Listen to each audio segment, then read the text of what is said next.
Viņi ir tā sauktie narkomūļi. Viegli peļņas iekārdināti no kokaīna ražotā lielvalsts Peru, viņi mēģināja ievest narkotikas Eiropā.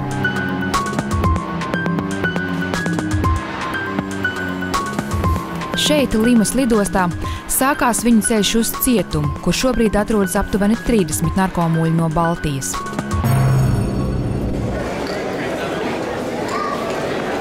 Vienīgā iespēja iekļūt cietumā ir doties kopā ar lietuviešu izcelsmes katoļu mācītāju Edmundas Putrinas.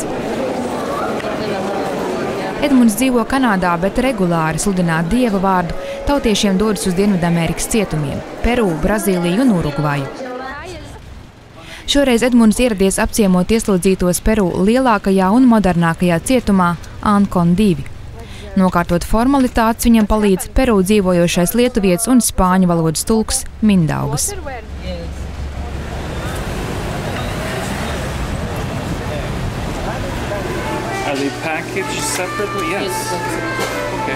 Ieslodzītajiem cietumā bez maksas ir tikai ēdiens 3 reizes dienā. Par pārējo jāmaksā. Tādēļ Edmunds vienmēr ciema kukulī nes elementārākās higienas lietas. 20.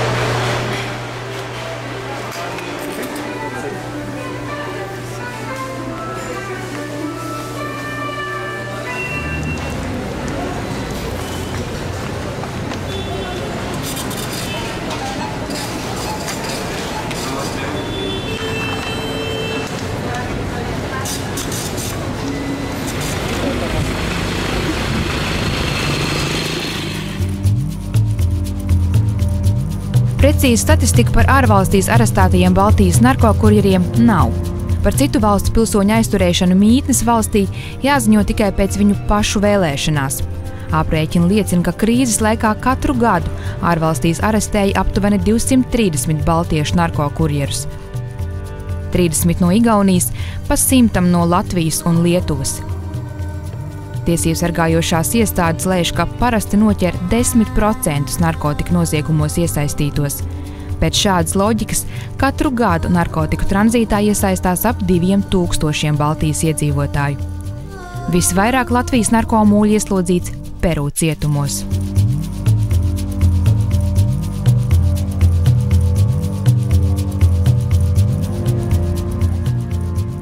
Infortunadamente, Perú es actualmente el primer productor de cocaína del mundo. Par nelaimi Peru šobrīd ir galvenais kokaīna ražotājs pasaulē. Galvenais patēriņa mērķis no 2008. līdz 2010. gadam bija Spānija.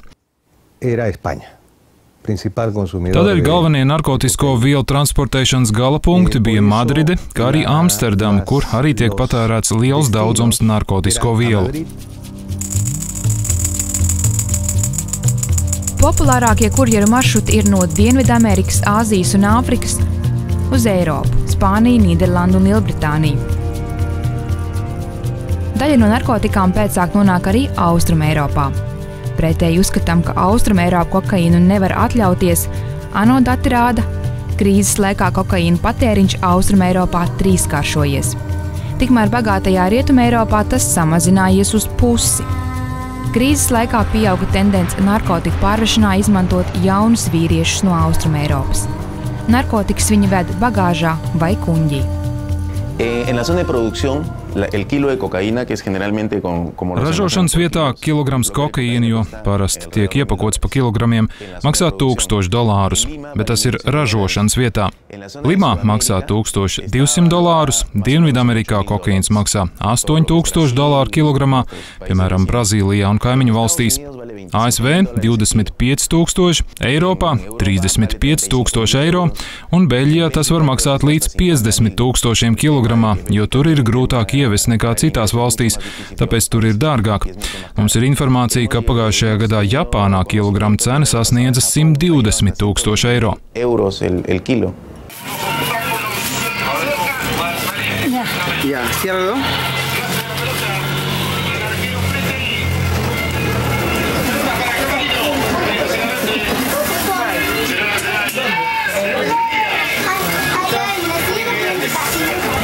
Kokas krūms jau vairākus gadsimtus savijies kopā ar Peru kultūru. Arī šobrīd Limā, jebkurā mazā tirdziņā var nopirkt kokas lapus, kas ir domāts kā ārstniecisks augs. To lieto, lai mazinātu vēders sāpes, kakla sāpes, lai būtu enerģija un spēks visas dienas garumā. Šāds maisiņš maksā apmēram 20 centīmus.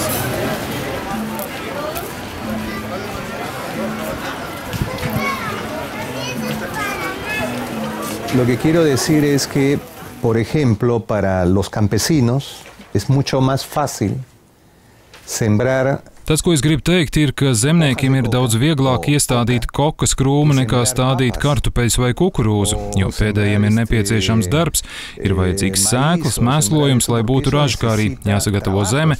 Turpretī kokai nevajag neko, tā aug pati. La coca no, eso crece.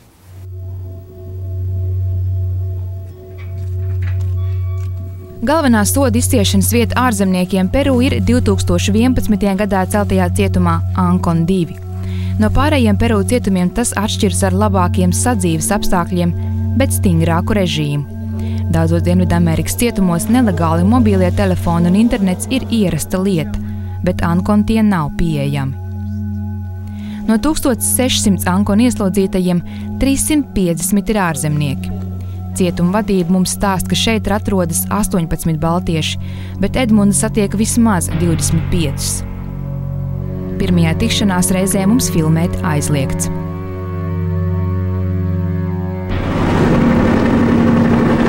We spent most of the morning and the afternoon with the inmates. You could see how excited they were. We were there with them. The excitement, I guess, also is a sense of appreciation that we gave them some attention, because most of them told me that we're the first visitors to visit them ever. They've never had a chance to meet somebody outside from the outside world.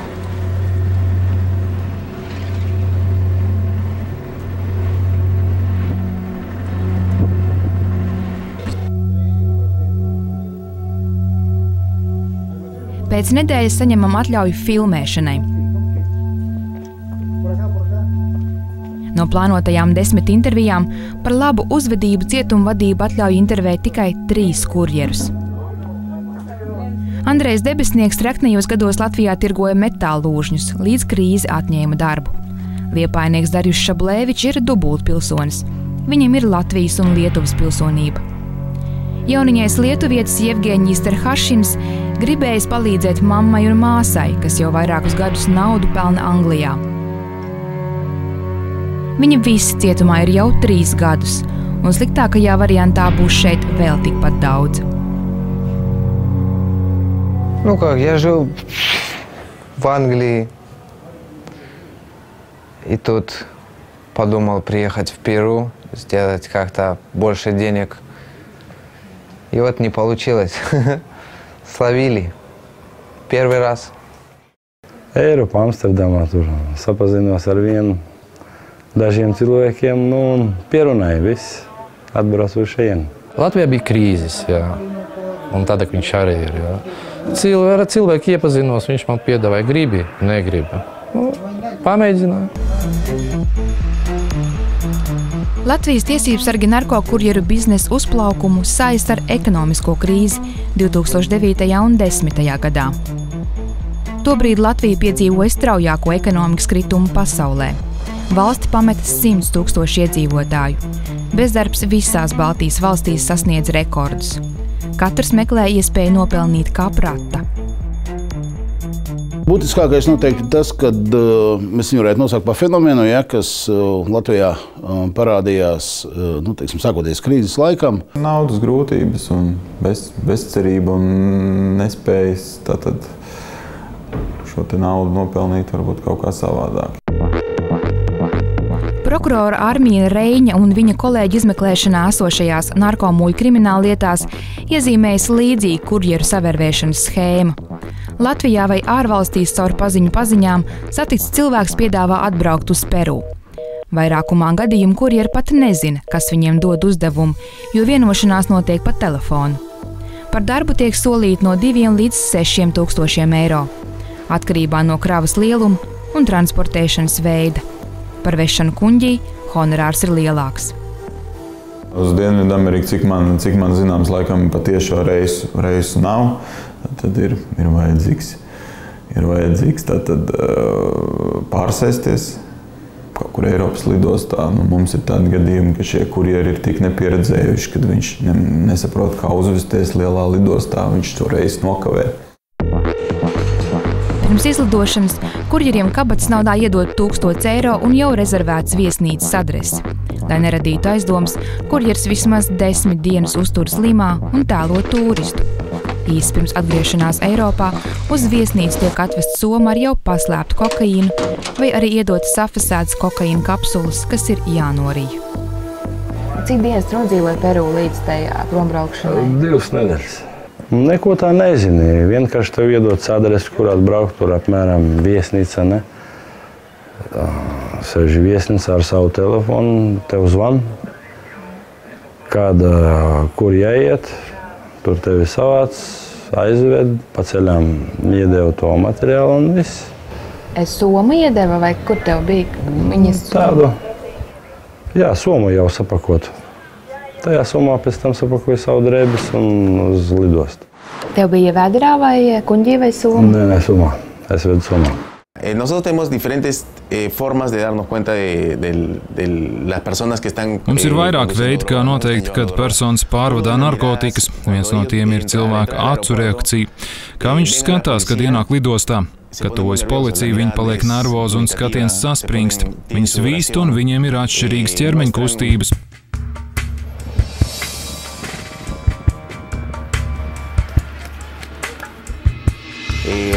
Otrs veids, ko parasti lieto lidostās, ir aplūkojot čemodānus. Lielākoties čemodāni, ar kuriem tiek pārvadāts narkotiskās vielas, ir jauni. Tiem, kas regulāri ceļo, tiem ir lietoti čemodāni. Un tā ir viena no zīmēm, kuru mēs ņemam vērā, lai aizturētu cilvēkus pārbaudas veikšanai. Vai viņiem ir narkotiskās vielas, vai arī, lai veiktu skaneru pārbaudu, vai viņiem nav ķermenī kapsulas ar narkotiskām vielām. Kapsulas en el interior de su cuerpo, no? Lidostā tikko padeva šito noformēt bileti, tās atdeva bagāžu savu jau, griežos un labdien. Policijā, narkotrafikants tā policija, jūsu pasi lūdzu, to pēdējo, ko es atceros. Jā, pēc tam bija šoks jau? Pēc tam pārbaudām jūsu bagāžu, jā. Protams, pārbaudi jāatrada.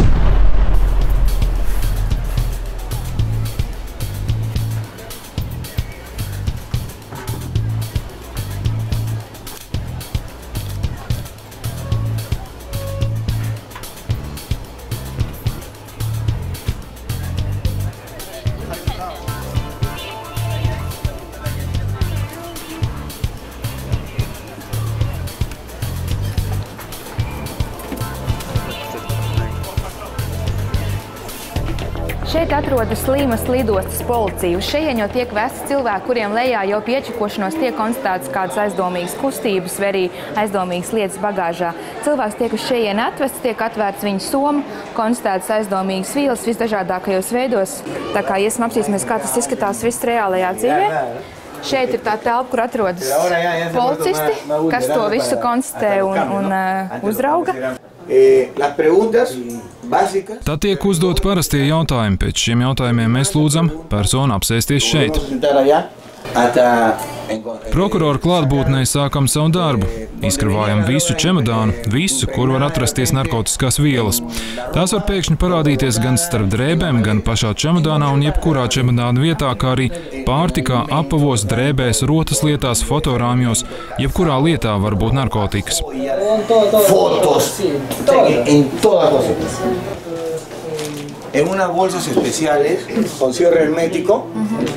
Narkotiskās vielas mēs ievietojam speciālos maisiņos, kas ir hermētiski noslēgti.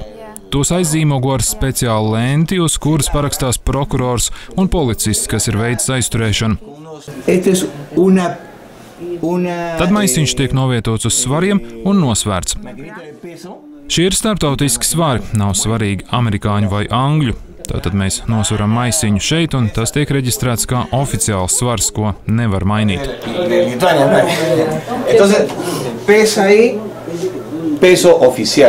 Paši narkotikas pēc tam tiek noglabāts jau blakus telpā, kur ir liels metāla seifs. Tourist, what city do you visit? Sí, porque como les dije, dice que por qué malora mi maleta, dice. Se han aprovechado de su tartamudeo del pueblo. No, porque no.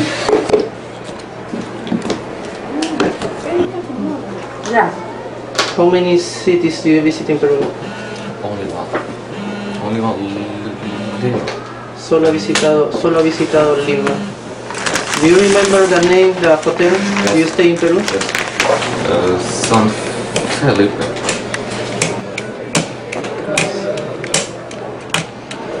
How many days do you stay in the hotel? 7 días se quedó en el hotel. Who paid your flight? My friend. He lives in the United Kingdom, in England.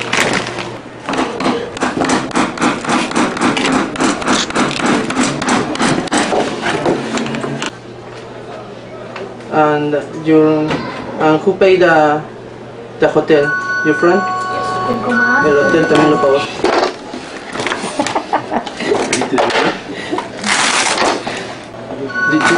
Do you receive money in Peru? Yes. Él recibió dinero acá en Perú. Sí, jefe, dígame. From who? From my friend, John Benson.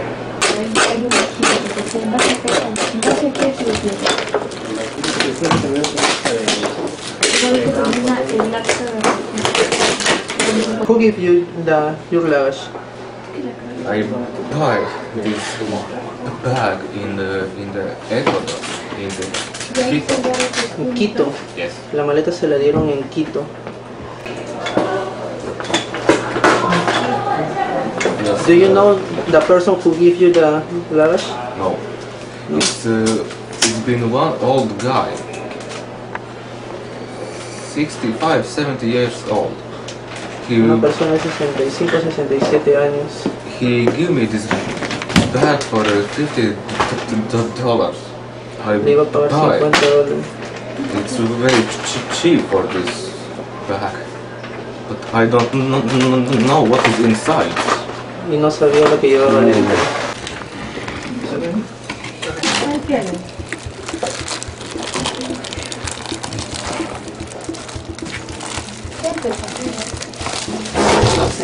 About this? No, this is only my stuff. I put all this in the bag and come to here. Cuando vino solamente trajo esto y esto fue lo mismo que volvió a poner.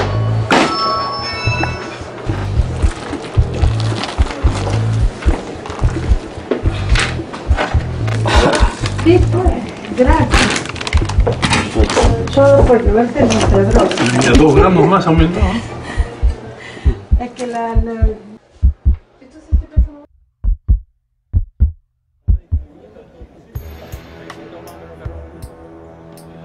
Atšķirīgs ceļš uz cietumu ir tā sauktajiem rijējiem, kas narkotikas ved kuņģī. Viņiem lidostā jāiziet cauri speciālam skenerim, bet pēc tam kurjeru nosūta uz slimnīcu, lai izvadītu narkotikas no ķermeņa. Parasti kokaīna kapsulas tiek norītas pusstundu pirms izlidošanas. Vēl Eiropā trenēšanās nolūkos viņiem liek rīt lielas vīnogas vai burkānu gabalus. Daži pirms tam dzer pārtikas eļļu. Pie visām šīm nomierinošiem medikamentiem un pie kuņģa darbību regulējušiem medikamentiem tas tāpatās izrādās ārkārtīgi mokošs organismam process, ja, jo, teiksim, citos gadījumos šīs narkotika kapsulas tiek norītas un izvadītas vairāk kārtīgi. Nekas traks, ēdu un visu. Vienam ir grūtāk, vienam ir vieglāk. Man bija viegli. Un cik daudz? 150. Grami? Ne, kapsulas. Cik tas ir? Kilo 350. Ārprāts. Kā var norīt tādu daudzumu? Es biju 3,5 gadi, es svēru 106 kg. Tas ir mans vidējais svars. Tādēļ, ka es esmu 85. Cik manī pietrūks? 20 kg. Es agrāk visas drēbes nesāju XXL, 2XL. Tad, kas nesāju XL. Нервы, весь tāds 20 килограмм nav. Конечно, боялся. А чего ты боялся? Боялся вообще не пробовал эту вещь, не знаю, что это такое. Kad es ēdu, man nebija bailes. Kad es trāpīju uz sarītu, un kad sāka stāstīt, un es pats zinu, kas tas ir, un pat stāstu, ka ja bišķiņa taisās vaļā, viss tu neesi dzīvs. Tas ir 5-10 sekundes un viss. Daudziem cilvēkiem bija tā, ka viņi tikai bišķiņ ieplīst, jā, bišķiņ ieplīst, bet tas baltais iziet ārā pareizi. Un tad tu vēl nemirst uzreiz, tev laiks vēl 10-15 minūtes, ja uzreiz būs ātrā palīdzība klāt, tad tev izgriezīs vēduru un dabūs to.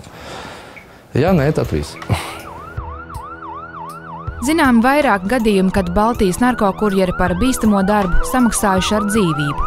2011. gadā pārlidojuma laikā no Ekvadoras uz Spāniju 22 gadus vecam dobelniekam kuņģī plīs kokaīna kapsulas un puisis nomira. Tajā pašā gadā Limas lidostā slikti palika kādam valmierietim, kurš nomira vēlāk slimnīcā. Divas lietuviešu narkokurjeru nāves piedzīvojas arī Lietuvas goda konsuls Peru. Pirms gada viens no viņiem nomira ceļā uz slimnīcu. Puiša māte vēlējās dēlu apglabāt Lietuvā, tādēļ konsuls mirušā ķermeni vairākus mēnešus glabāja speciālā saldētavā. Vēlāk māte saprata, ka nespēja savākt naudu dēla pārvešanai mājās, tādēļ lūdza līķi kremēt un atsūtīt pelnus. Taču dokumenti pa ceļam pazuda. Viļņā ieradās tikai urna ar pelniem. Bez dokumentiem māte nevarēja dēla pelnus apglabāt. Konsuls to uzzināja tikai pēc gada, kad Lietuvā satika mirušā narkokurjera māti. Viņa tikai vēlējās pateikt lielu paldies, un tad viņa izstāstīja, ka nav saņēmusi dokumentus, tādēļ nevar apglabāt dēlu. Es atgriezos Limā un kārtoju visus dokumentus no jauna. Tas man prasīja 6-7 mēnešus. Es tos pēc tam aizsūtīju, un tagad viņš var adusēties mierā.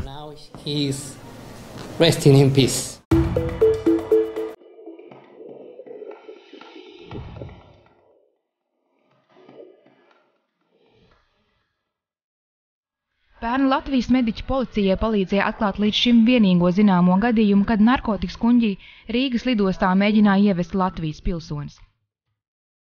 Pa 34 gadus vecā Aleksandra Aleksejeva ierašanos ar kokaīnu vēderā tranzītā caur Romu no Argentīnas Latvijas tiesības sargus iepriekš brīdināja Interpols. Muitas darbinieki bija informēti, ka šāda persona ieradīsies un attiecīgi ieejot šo te muitas pārbaudu, viņa aizturēja un attiecīgi tālāk pakļāva jau medicīniskai pārbaudēji Stradiņas slimnīcā, kur datortomogrāfijas šīs te pārbaudas laikā mediķi konstatēja, ka viņam organismā ir paslēpti šie te 61 kokons, jeb kapsula ar kokaīnu.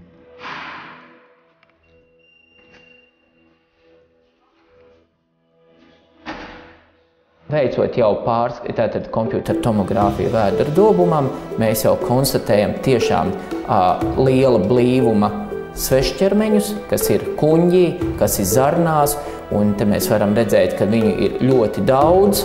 Beigās noskaidrojās, ka šie svešķermeņi ir konteineri, kas satur narkotiskās vielas, konkrētajā gadījumā kokaīnu. Ja šis konteiners iet pušu, ja viņš plīst, tad, diemžēl, šis saturs, narkotisko vielu saturs izplūst organismā, ļoti strauji uzsūcās un ar absolūti lielāko varbūtību, praktiski 100% gadījumos, cilvēks no akūtas saindēšanās iet bojā. Glābt ir praktiski neiespējami.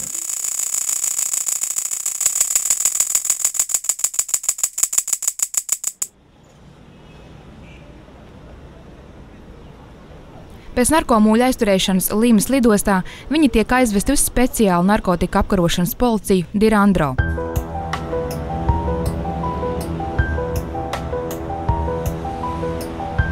Tur viņam konfiscē visas mantas un uz dažām dienām ievieto betonētās pagraba telpās bez logiem un mēbelēm. Aizturētie guļ uz grīdas, bieži vien 2 dienas dzīvo bez pārtikas. Saziņa notiek tikai spāniski, ko baltieši neprot. Pēc 15 dienām narkokurjers pārved uz cietumu, kur viņi gaida tiesas spriedumu. Šajā posmā, kas var ilgt 5 mēnešus līdz pat gadam, ieslodzītos bieži vien apkrāpju advokāti. No izmisušajām kurjeru ģimenēm izpalīdzīgie advokāti iekasē pat $1000 un pazūda. La misma policía de poner contacto con los abogados, llaman a la familia. Jā, tā tas ir. Pati policija iedod aizturētajiem advokātu kontaktus, zvana ģimenēm, paziņo šo informāciju. Ģimenes savukārt sūta caur Western Union vai Money Grant summas, kas tiek prasītas. Bet sliktākais ir tas, ka viņi pat neatnāk uz tām tiesas sēdēm. Viņi paņem naudu un vairāk šos neredz. Tas nav tā kā mums Eiropā. Ja atnāk advokāts, tas ir 100 punkti advokāts, es viņam samaksāšu, viņš man palīdzēs.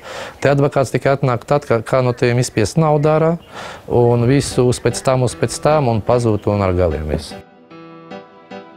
Notiesātie baltieši stāsta, ka vislabāk ir uzreiz atzīt savu vainu, lai pēc iespējas ātrāk uzsāktu soda izciešanu. Liekšanās tikai pagarina lietas izskatīšanu. Tiesneši var sākt novilcināt lietu, pārcelt uz nezināmu laiku, vai bez iemesla neierasties uz sēdēm. Visās valstīs narkotiku lietas ir formālais sastāvs noziegumā. Tas nozīmē to, ka, ja tev ir kabatā narkotikas, man tev nekas nav jāpierāda vairāk. Noziegums ir pabeigts. No pēdējiem gadiem man ir laba pieredze, tādēļ es viņiem saku, jums ir jāstāsta patiesība, jūs neesat nevainīgi. Jūs labi zināt, un mēs labi zinām, ka jūs šeit ieradāties dēļ narkotikām, nevis kā vienkārši turisti.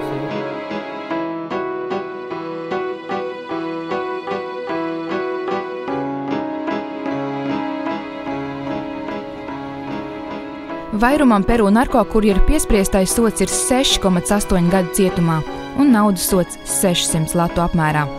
Vīriešiem pirmā ieslodzījuma vieta uzreiz pēc aizturēšanas ir Sarita Kolonija cietumā, kas atrodas bīstamā Callao rajonā. Tur viņi dzīvo 1,5 līdz 2 gadus. Там сделано помещение где-то на 80 человек. Каждый имеет свою кровать на 80 человек. И в этом помещении было 350 человек. То есть там перебор было. Перебор. То есть там негде даже пройти. Вечером, перед идешь спать, все закрывают, и невозможно даже пройти. То есть надо толкаться со своим матрасом, толкаться. Да. Es apmēram gribu izmazgāt savas drēbes. Ja. Man ir kaut kāds laiks, tur stunda vai pusotra, ja, un tā ir atkal rinda, uzspēš, nevienu neinteresē. Laiks pabeidzās, значит, šodien drēbes nemazgā. Ja es viņas pat izmazgāšu, tās drēbes, jā, savējās, man nav kur pakarināt. Ir līnijas karamās, jā, pa visu jāmaksā. Gribi žābēt drēbes maksā, negribi žābēt, staigā žābēt tā. Nav problēma. Visur nauda. Tur jā, pa visu jāmaksā. Ja tur uzreiz jāmaksā 200 vai cik, 300 zaļie bija. Kā ieeja? Ieeja cietumā. Katram automātiski ir parāds. Kā es tikai iebāžu kāju cietumā, es esmu parādā 300 zaļus. Laiku man dot no 3 mēnešiem līdz pusgadam. Man ir tos jādod 300 zaļus. Es prasu, par ko tas ir. Viņš saka, redzi, Pavrjona, ir televizors apmēram. Jā. Par to televizoru jau ir samaksājuši, tāpēc, ka tiem Pavļiem ir 400 cilvēki. Ja katrs maksā par 200 zaļiem, tad cik tas televizors maksā? Viņam no zelta jābūt, pareizi. Pēc 2 gadiem ieslodzītos pārved uz Ankon 2. Šeit apstākļi ir labāki. Katram ir sava gulta, kamerā ir 4 līdz 8 cilvēki. Taču šeit nav sarita kolonija brīvības. Cietumniekiem nedrīkst būt virtuves piederumi, aizliegt staigāt apkārt, nav pieejami kontrabandas ceļā ienestie telefoni un internets. Tagad, ko tu darīsi? Ies atpakaļ, ko darīsi? Pusdienas laiks. Pēc tam it kā jābūt skolai šodien. Tas ir obligāti. Vai skola, vai darbs. Ja es uz skolu, man apmēram ir vieglāk iet uz skolu. Samaksāt 20 soles un aiziet uz to skolu, vienreiz nedēļā aiziet un visu, un vienreiz mēnesī dabūt to papīru un visu. Я плачу за учебу, чтобы учиться в месяц 25 солей.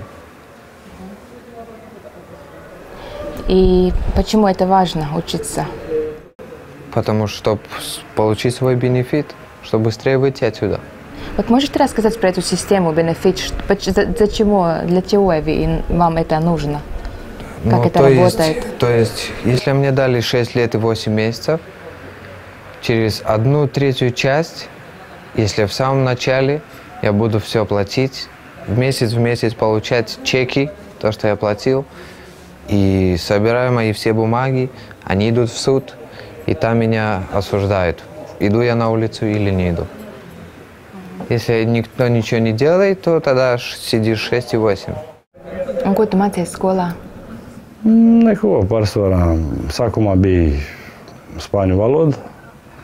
Un viņi tur tā māca mums, kas ir slikti, kas ir labi, jā. Bet... Ko tas nozīmē, kas ir slikti, kas ir labi? Ka narkotika nav labi, tās, tādā. Pagājušajā reizē, ko jūs taisījāt? Pagājušajā reizē bija mums tā, kas bija. Futbols bija. Kā futbols? Futbols. Jūs spēlējat futbolu? Jā. Darbs jāiet katru dienu uz darbu šitajā.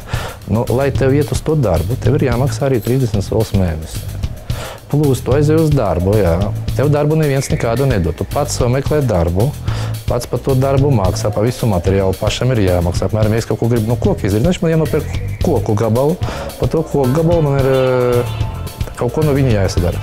Lai nopirkt to koku gabalu, šita viņš maksā 3-4 reizes dārgāk nekā viņš maksā ārā. Visur iet uz naudu. Lai samaksātu par skolu vai iespēju strādāt, nopirktu higienas lietas un labāku pārtiku, ieslodzītajiem mēnesī vajag vidēji 50 latus. Vairumam palīdz ģimenes, kas naudu atsūta caur Western Union. Par atsevišķu samaksu 2 reizes nedēļā apmeklētāju dienās naudu un pārtiku atnes vietējās sievietes. Tas ir legāls bizness, ko akceptē cietuma vadība. Ģimenes palīdz. Piemēram, man palīdz tēvs. Ja nepalīdzētu tēvs, es nezinu, ko es darītu. Sieva komunicē ar tevi? Arī palīdz? Gaidi, jā. Bet negribās te domāt par to. Galva brauc iet. Te ir, es zinu, 2-3 cilvēki no Latvijas, kuriem pavisam nekas nenāk. Pilnīgi nekas. Viņam nav ne toalets papīra, ne ziepes, ne šampuns, ne zobu pasta. Nekā nav. Neviens te pa velti neko nedod. Ja pie mums bija ambasāda vienreiz pa šito 3,5 gadu, es tā kotreiz redzu tikai interviju. Toreiz sieviete mums bija atnesusi, pirmo reizi uz Ziemassvētkiem bija atnesusi katram pa keksam. Tas bija tāds prieks, redzēt.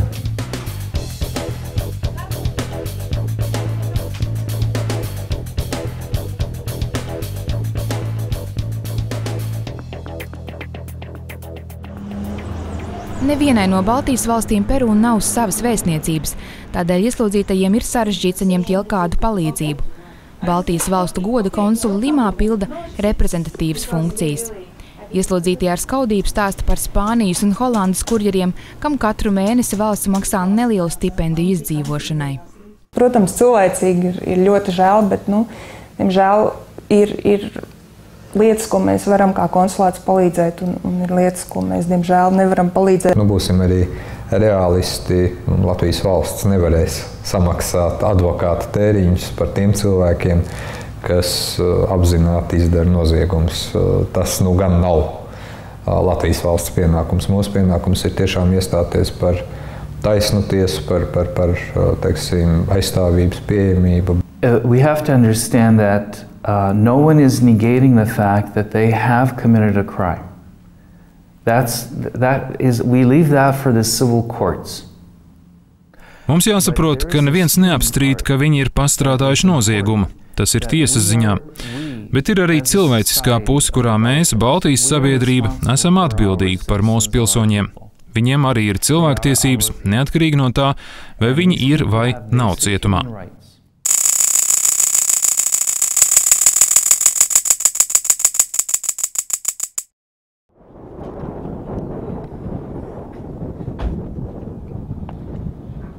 Daudz nomācošāk par tuksnesīgu apkārtni un dzīves apstākļiem cietumā ir ieslodzīto neziņa, kad viņi tiks brīvībā. Kad izciesta puse no soda, ieslodzītais var pretendēt uz pirmstermiņa atbrīvošanu. Tagad jau vairāk pa pusu sroku manī. Cerams, ka vēl 3-4 mēneši un būšu ārā.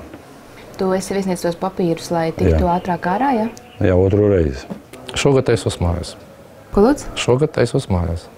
Visi taisās mājās. Ja nedabūšu komutaciju, pēc ka es tā gaidu, nezinu, šodien, rīt, parīt, jābūt šī nedēļā komutācija. Ja būs komutācija, tad es zinu, ka es 100 punktu dabūšu, pēc ka visi papīri kārtībā, tikai es gaidu to dienu.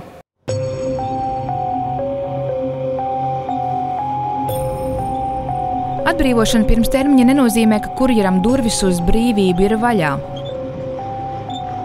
Iznākot no cietuma, kurjera dzīve sarežģās vēl vairāk. Viņš nedrīkst pamest Peru, līdz nav pagājis viss piespriestais termiņš.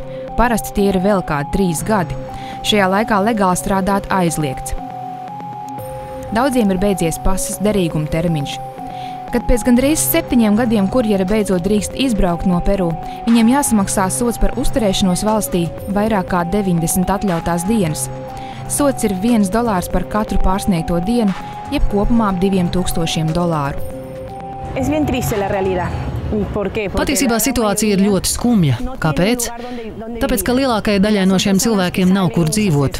Iznākot no ieslodzījuma vietas, viņi saskaras ar reālo dzīvi. Tā kā viņi ir ārzemnieki, viņiem nedod darbu, viņiem nav vietas, kur gulēt. Un neviena iestāde nav atbildīga par viņiem. Neviens nerūpējas par to, vai viņi ir pēduši, vai viņiem ir kur gulēt, vai viņiem ir kaut kas nepieciešams. Protams, ir varianti, var mēģināt meklēt darbu, teiksim,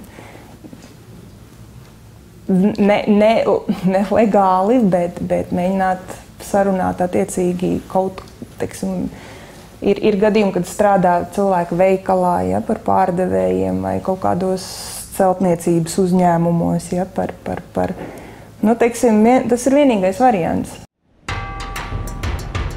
Ja vien gatavi samierināties ar dzīvi nelegāli, bijušie kurjeri celtniecībā vai tirzniecībā Peru var nopelnīt pat vairāk nekā Baltijā. Daži no viņiem pēc soda izciešanas Peru paliek uz dzīvi un pat uzsāk savu biznesu. Pēdējos 10 gadus Peru piedzīvojas stabilu ekonomisko izaugsmu.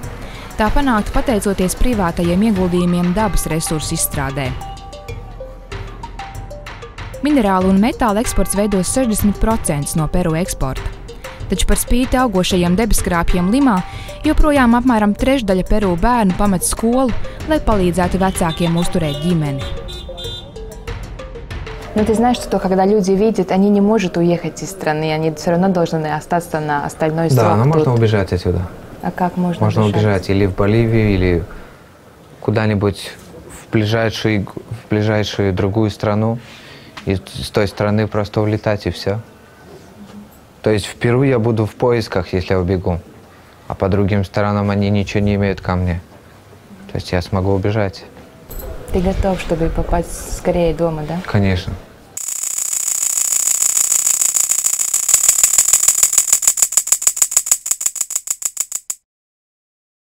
Par cilvēkiem, kas viņus ievilka narkotiku kontrabandā, kurjeri runā nelabprāt. Vairums no viņiem konkrētus uzvārdus nemaz nezina. Starptautiskais narkobizness būvēts tā, ka katrs nākamais ķēdes posms nezina iepriekšējo. Jebkurā gadījumā narkotisko vielu, narkotiku tirgotājus vai organizētais, protams, ka grūtāk ir noķert, loģiski, teiksim.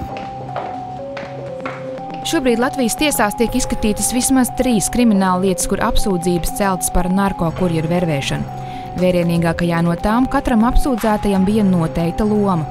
Viena persona uzrunāja potenciālos kurjerus, cita veda uz lidostu. Ar grupēm saistīta arī kāda bārmene, kas strādāja Cēsīs azartspēļu zālē. Iespējams, tādēļ daudz kurjeri nāk no Vidzemes. Pastāv aizdoms, ka dēļ šī grupējuma šobrīd vairāk latviešu kurjeri izcieš sodu Spānijas cietumos. Un īpaši bīstami, teiksim, tiešām šādos gadījumos ir šie fiktīvo laulību gadījumi. Tas pat nav tik daudz Eiropas Savienībā, kā arī ārpus Eiropas Savienības. Ir gadījumi, kad mums ir pilsoņi precējušies Āfrikas valstīs, un tad pēkšņi izrādās, ka teiksim, tas viss ir bijis vairāk vai mazāk daļa no noziedzīga tīkla, daļa no tāda narkokurjeru tīkla, un šie cilvēki vienkārši tiek izmantot. Mums pat nav pamata neticēt šiem cilvēkiem, bet situācija ir tāda, kāda viņi ir. Praktiski neiespējams ir noķert narkotiku kontrabandas organizētājus, ja Baltijas iedzīvotāji savērvēti ārzemēs. Saziņa lielākoties tad notiek pa telefonu. Par šiem kurjeriem ir aizdomas, ka nereti viņi apzināti tiek nodoti, lai netraucēti palaistu garām lielākus sūtījumus. Kāda latvieta, kas izcietusi sodu eksotiskā valstī un vēlas palikt anonīmu, domā, ka viņu apzināti iegāza, lai nebūtu jāmaksā pieprasītais lielais honorārs. Cik es saprotu, būtība ir šādiem pasākumiem, ka ir vairāk cilvēki, vienā reizē tiek sūtīti, un kāds no tiem tiek izmantots kā esmu policijai, lai policija ir aizņemta, un tajā pašā laikā lielākie sūtījumi veiksmīgi tiek cauri visam. Jo, teiksim, tā bija, jau man gaidīja pēc vārdu un uzvārdu. Pērn samazinājies arī ārvalstīs arestēto Baltijas narkomūļu skaits, taču Latvijas ārlietu ministrija uzskata, ka tendence joprojām ir satraucoša. Sevišķi Āzijas valstīs, kur par narkotiku vešanu draud pat nāves sods. Vairāk kā gadu Latvijas diplomāti cīnījās par kādas latvietes dzīvību, kas par narkotiku kontrabandu atrodas vienā no Āzijas valstu cietumiem. Jaunā sieviete bija ceļojumā ar topošo vīru, kādu Āfrikas valsts iedzīvotāju. Vienu dienu viesnīcas numuriņā ielauzās policija un viņas bagāžā atrada kokaīnu. Par narkotiku kontrabandu šajā valstī piespriež arī nāves sodu. Gaidot tiesas spriedumu, viņa mammai un 3 gadus vecajai meitiņai uz Latviju slepus sūtīja vēstules. Šī vēstule top nakts laikā, jo, kā jau tu zini, šai cietumā nav atļauts ne zīmulis, ne balta papīra lapa, tādēļ viss notiek slepeni un pa blatu, protams. Šis skats man liekas smieklīgs, ja vien tu to redzētu. Uz vēdera guļ uz betona grīdas metru attālumā no toaletes un rakstu ar 3 cm īsu zīmuļu kodoliņu. Pirmais, ko mūsu valsts policijā varēja pateikt, kad es aizgāju tur ar mazu bērnu, 2-gadīgu, ka man pateica, ka nesatraucieties, jūsu meitu pakārs. Viņš to tā ļoti tā forši. Es saku, bet jūs apdomājat, ko jūs runājat? Es saku, jūs apdomājat, blakus ir bērns, lai viņš zina. Tā nu seko izmeklēšana, liecības 2 nedēļas. 2 nedēļu laikā viņi mani iznīcināja. Uzklausīja, smējās, draudēja, pļaukāja, spļāva tieši sejā, turēja roku dzelžos tik ilgi, ka rokas sāpēja un bija zilas. Vieglāk bija mirt nekā to izciest. Katru vakaru kamerā es negāju gulēt, es atslēdzos. Es raudāju līdz vienkārši atslēdzos, tad no rīta pamostos un raudu, jo tas nav murgs, tā ir realitāte. Kamēr esmu šeit, viņi ir noslēguši 9 lietas, tādas kā mana. Iznākumi vienai deva 18 gadus, otrai 12, trešai 11, vienu atlaida brīvībā, 5 notiesāja uz nāvi. Visu savu dzīvi uzlika. Un zinot to, ka mājās gaida maza sirsniņa, kas katru dienu piemin mammīti un visu. Gaidīju uz šiem Ziemassvētkiem, kad viņi vakarojās.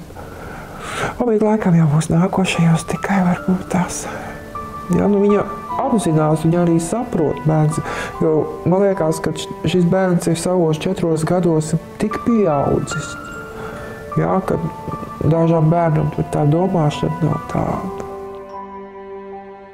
Latvietei paveicās. Ar aktīvu ārvalstu un Latvijas diplomātu palīdzību viņai tiesa šovasar piesprieda 9 gadus cietumsodu.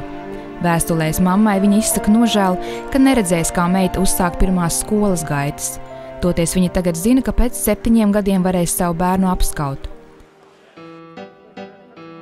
Savi sapņi par pārrašanos mājās ir arī Peru ieslodzītajiem.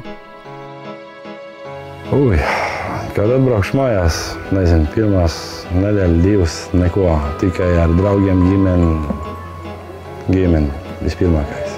Я хотел бы съесть бургер, например, английский Burger King. Burger King? Да. Какой у тебя самый любимый из этих всех там видов бургеров? Double cheese bacon Burger King, king size. Rūpmaize, varbūt uz Līdiņu vēl kaut kur, jā, uz Jūrmalu aizbraukt, un daudz kas ir labs. Ko tu novērtē tagad droši vien vēl vairāk, vai ne? Jā. Es zinu, es tādā sapratu, kas tas ir, ka tas to nav, kad nav.